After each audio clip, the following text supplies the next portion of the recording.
Hey everybody, welcome back to game number 2 between SlayersBoxer and KyrixZenith here in the GSL G-Star All-Star Tournament, whatever it's called. It is Boxer here spawning as the blue Terran, and it is KyrixZenith spawning as the red Zerg up at the 12 on Scrap Station. Now, if you guys didn't see the last game, definitely check it out. In fact, if you guys haven't seen the other games I've casted in the G-Star tournament, make sure to check them out because I am casting them in chronological order. And I'm going to basically go up all the way from the round of 8, which we're in right now, to the semifinals, to third place, to the grand finals. So make sure to check it out. And it's been an amazing ride thus far. Once again, the G-Star tournament featuring the best players in South Korea. In fact, I think it involves the whole world, but maybe not, because, you know, South Koreans are basically the best at StarCraft in the first place anyways.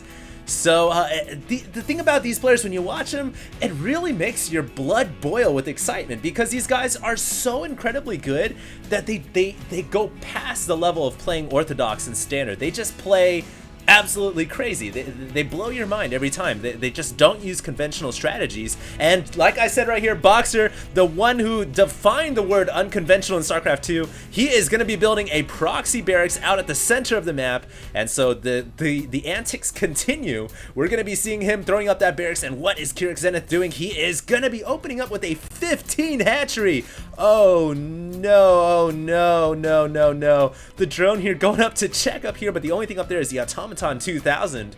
And so Zenith is going to go for his hatchery, but little does he know that there's a second barracks. There's 2 proxy barracks going up at the center of the map right now, and this could be very, very bad. I would expect Boxer to lift up these barracks and then plant them on the low ground, just to make sure those Marines can get over there quickly. Oh, he's going to be pushing them. He's going to be placing them over here. So, maybe he's going to use these barracks after the early aggression. If it should fail, maybe he'll use it to help wall off and then grab that early expo. I would not be surprised to see Boxer use those kind of strategies because really he's a master of being aggressive, but at the same time able to play out towards the mid to late game. So I definitely do think that this could play out very, very well into Boxer's favor, especially, like I said, considering that, oh god, the ants are back. I thought they would be gone after 4 days away. I cleaned my room of everything, but they're still here. Anyways, it looks like I think Boxer, this is going to play out very well for him. Here comes a bunker. Is Kyrix going to pull off drones? It looks like he's going to pull 3 drones off the line, and he is going to be able to take out this bunker. So very good scouting right there, not allowing that bunker to go up to cut the transition between the main and the natural. It looks like the bunker, yes, it will get canceled. Here comes the first couple of Marines, but KyrixZenith already sees one of the barracks. Doesn't really need to see the second one because he knows now exactly what's going on. And it looks, wow, what is Boxer doing? Now he's going to be getting dual gas. So your guess, guys, is as good as mine. Boxer here is totally capable of pulling off anything and everything. I mean, maybe he's just going to bring SCVs with gas in hand because they do more damage when they die. It's the Terran's version of the Baneling. No, I'm just kidding. That's not actually how it works. How cool would that be, though? But I think that Boxer, yeah, he's just massing up Marines at this point. He is getting dual gas, so my best guess is after this early Marine attack, perhaps he's going to try to transition into 2-port Banshee, maybe mech, and then go into the Expo, but I don't really think he needs to mech up because he's already got this frontal wall going. Yeah, he's getting his factory down, so I think he is going to try to go for an early starport here, possibly double starport after this Marine attack, and here comes Boxer. He's got 1 SCV leading the charge. This guy really doesn't want to be here. I think he'd prefer to be mining happily minerals at home. It looks like the SCVs and the SCV plus the Marines are going to walk their way up. 10lings coming out though for KyrixZenith.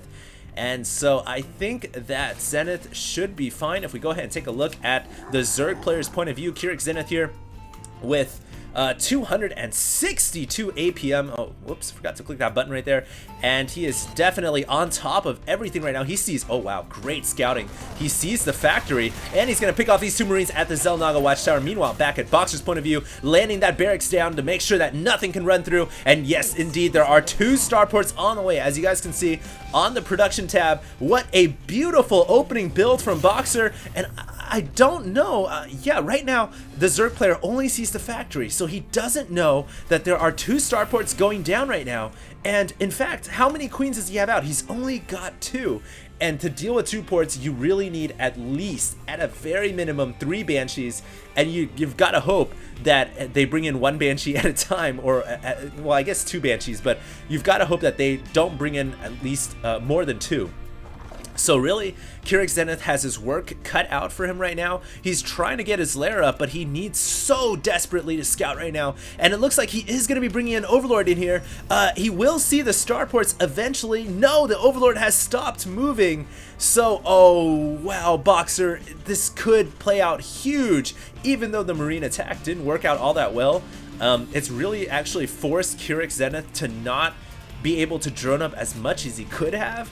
But scratch that, he's got 41 drones anyways. So I was saying, you know, he's not really droning up that much, but in fact, he's got quite a bit of drones. So that's just showing you a pro level Zerg player. You just don't care. You just drone up all day long. Doesn't really matter. So I don't know, but is he going to be able to deal with the Banshees? He's got a Spire on the way. The 2 starports now about to finish their first pair of Banshees. No cloak being produced right now, and the 2 Banshees are going to make their way over to the Overlord. So right now Zenith should see the Banshees. I think he did indeed see them. And they are on the way over to the Zerg main right now. Is he going to be able to prepare for it? He needs to get his queens in range. Here comes the Banshees. We are looking at the Zerg player's point of view. He's pulling over his other queen, but the first queen at the main has gone down. He's desperately trying to produce more queens right now. But oh, wow, the 2 Banshees not going after the drones. I wonder why that is.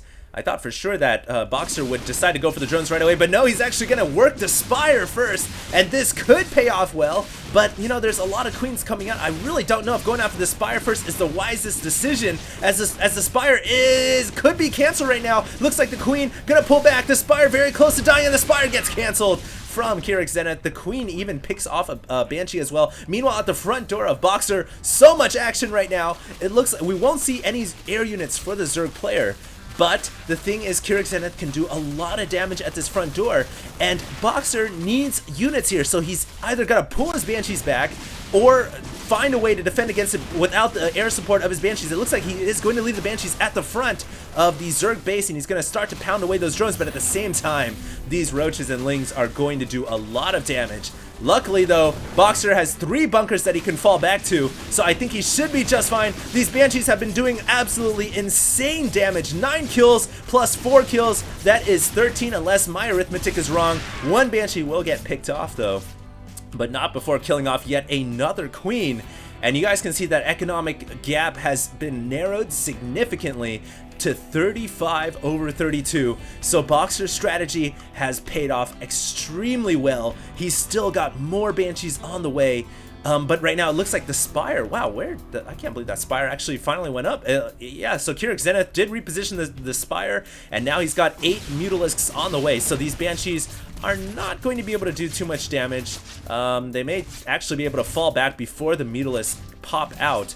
So I think Boxer will be able to salvage these 2 Banshees and keep his Banshees in the game for a little bit longer. Do note that KyrixZenith did establish a gold hatchery here, and this is the most dangerous thing about playing Zerg on Scrap Station. All too often players don't scout the gold, and before they know it, there's a huge army, and they're not able to account for the reason why. And